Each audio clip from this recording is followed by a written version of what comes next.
I put it to you that your smartphone has some features that you've never used.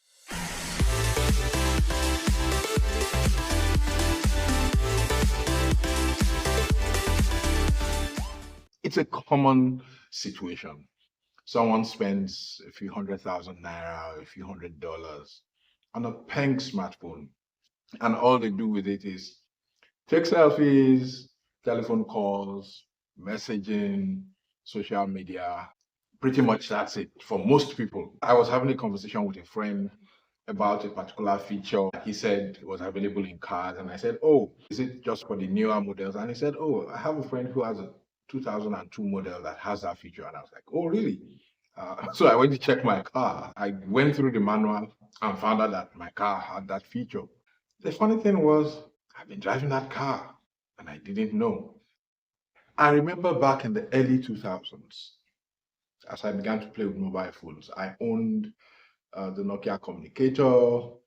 Well, I owned a number of models in that line. And the interesting thing to me was I knew quite a number of people who owned that same phone, and all they did with it was take photographs, telephone calls, and SMS. I'm talking about 2002 to 2006.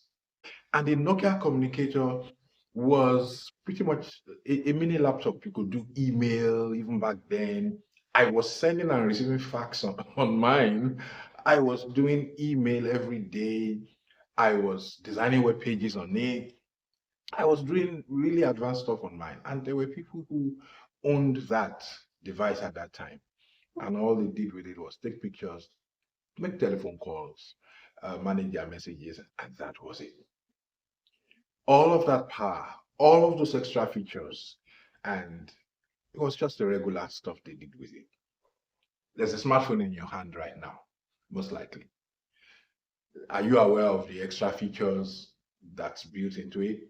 Perhaps your smartphone has a compass. Have you ever at any point in time put it to use? Perhaps it has some advanced functionality in the camera. Have you ever put it to use? What do you do with your smartphone, that mini computer in your hands, apart from the usual suspects? I don't think the problem is ever going away. I think human beings have a penchant for just buying things and never really maximizing it. As a matter of fact, are we even maximizing our own abilities and time and all that? Most people never do. There's so much more we could be capable of, or we're capable of, that many of us have never explored.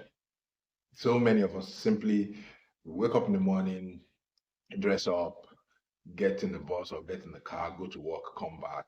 It's a pretty routine, life. I dare say run of the mill life. I mean, no matter how accomplished you are at what you go to do at work,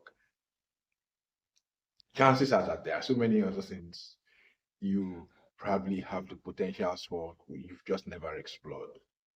People ask me, what are you looking for? I remember a particular day I was gisting my dad and my youngest sibling about one of my adventures, one of my road trips.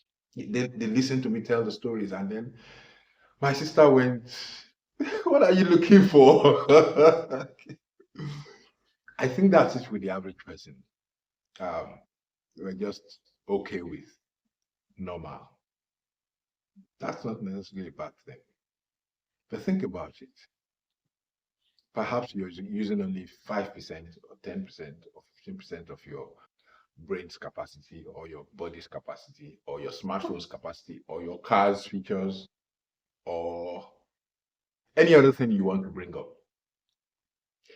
Think about all the possibilities that you're missing out on.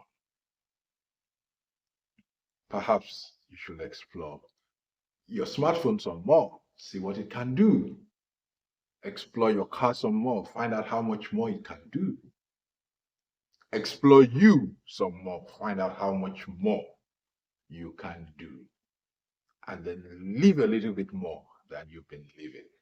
Take it up a notch, or two, or three. You never know what lies on the other side of adventure. I'll see you again.